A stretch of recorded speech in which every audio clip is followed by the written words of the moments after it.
Sa proseso po ito, babaguhin ang ilang nakasaad sa panukala para makabuo ng bersyon na mas katanggap-tanggap sa mas nakararaming kongresista. Ano-ano nga ba mga panukalang pagbabago ng mga pro-RH para umusad ng panukalang batas? Yan po ang ating pag-usapan. Kasama siyempre si Professor Winnie Monson. Professor, magandang umaga po sa inyo. Good morning, Ivan, excuse me. Good morning, mga kapuso. Alam niyo nga naman, think of it. August 6, tapos na ang debate. Bubuksan na lang ang amendment. August 6 yun. Ngayon ay September 18. That's more than 42 days. That's more than 6 weeks. Wala pa hanggang ngayon ang kaisa-isang amyenda.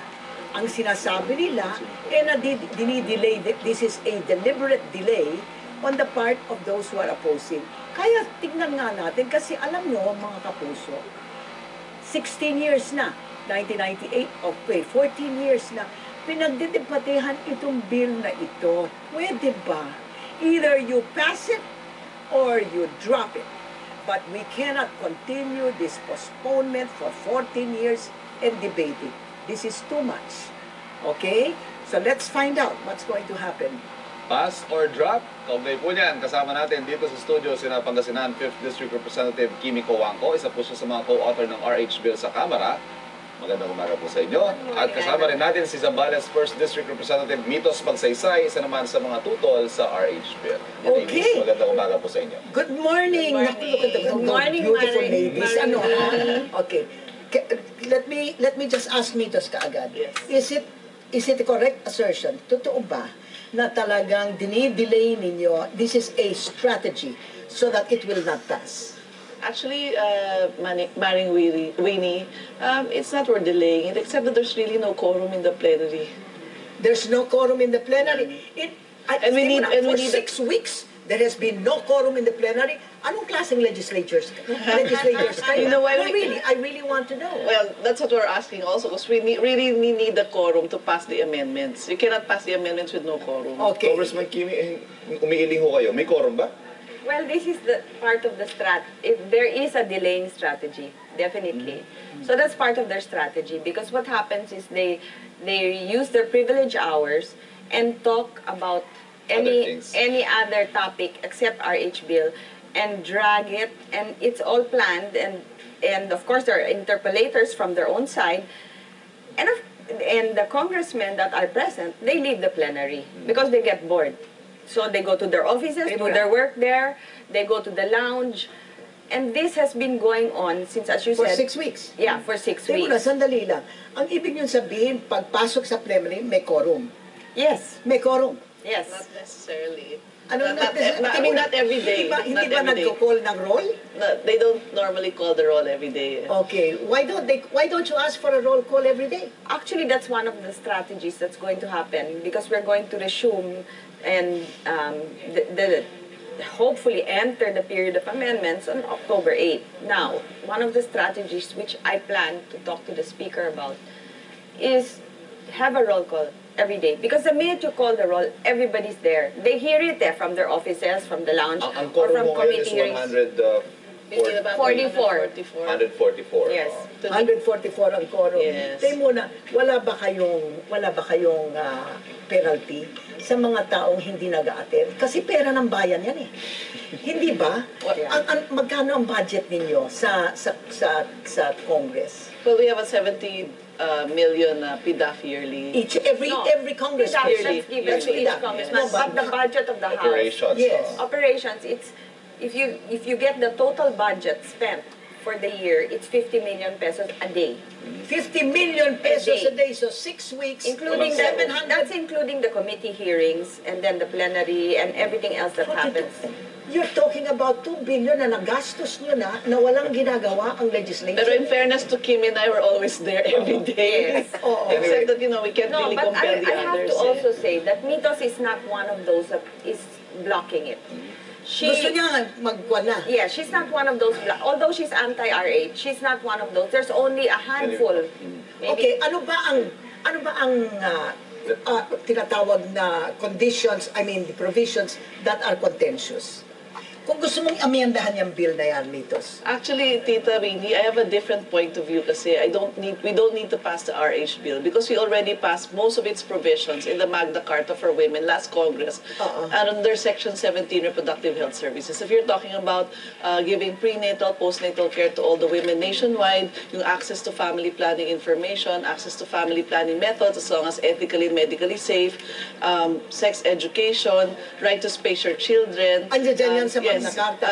birthing facilities, doctors, nurses, midwives, nandun na ho lahat yun eh. Kailangan na implement yung batas. Napasa na pala, bakit pa naman nagkakaroon ng Kung Kimi, opposition? ano mo sa inyo yung non-negotiable doon sa bill na tinutulak Wait, ninyo? going back to her Magna Carta for women, it's a very broad bill. Okay, there are no specifics. In fact, there are no mandates that require health units to give family planning services, or there is no specific mandate to improve our health centers so that there will be less maternal deaths. And the Magna Carta for women is for women. How about the men? We have okay, just this year alone, 800,000 abortions. 200,000 of those are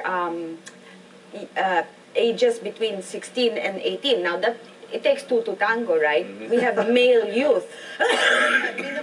We have the male youth. So they're not included in the Magna Carta for women. But so, I would just like to say that in the last Congress, there was an IRR that was passed on how to implement the Section 17. Di muna, but no, Mitos, no?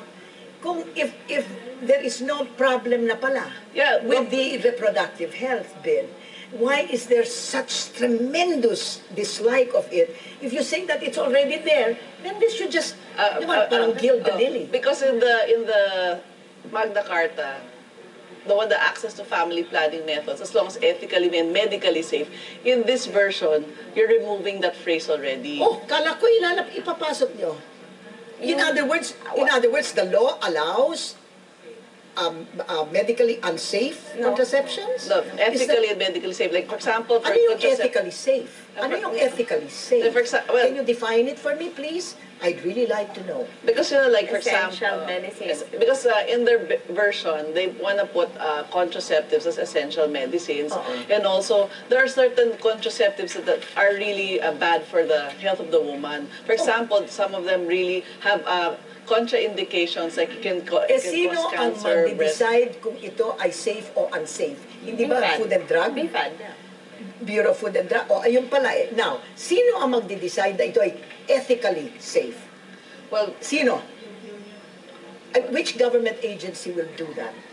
well, in the IRR, it's the Commission on Women who oversees that and makes sure that all the provisions are being done by the DILG, the DepEd, the DSWD, But the DOH. ano ang kapabilidad? No, probably it comes to the abortion issue because there are certain contraceptives that are known abortifacients, which we don't want to be introduced But here. that is medically, that's part of the medical.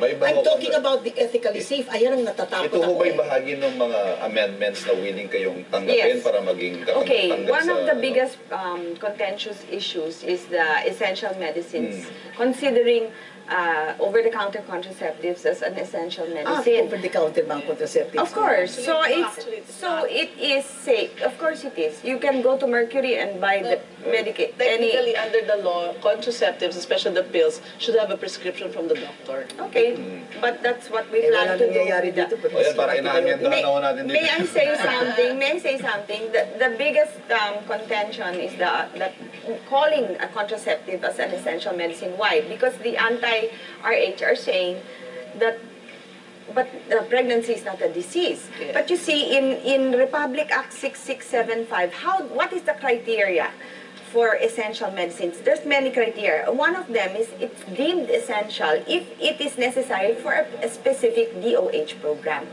But because they refuse to see that, or they refuse to say to admit that the contraceptives are essential medicines, what we have done is we have deleted that altogether. Dinelete yun na. No. Manang, Not yet. Tita Winnie, Mareng Winnie, it is in the amendments, proposed amendment. Yes, kaya lang it never Pwede gets to the pag-usapan. floor. Yes. So, Anyway, the two of you, ano ang inyong prognosis? Ito ba'y papasa o hindi? Hindi na What can we papasa o hindi? expect in the Ito ba'y next pupunta sa remaining boto days? o hindi?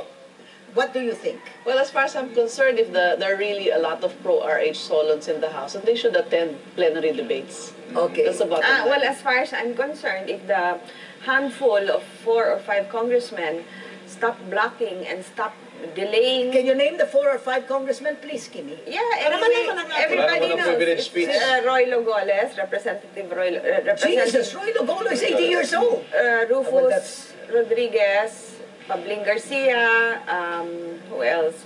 Amado Bagatsing. But you see, All lalaki. 4 of them, that's what I find so unfair because in a viva voce vote in August 6, the House majority voted to go into amendments period, which we have not been able to do because for the last 3 or 4 weeks, they have managed to delay. Itong apat na ito. Yes. No, but Unfortunately, we...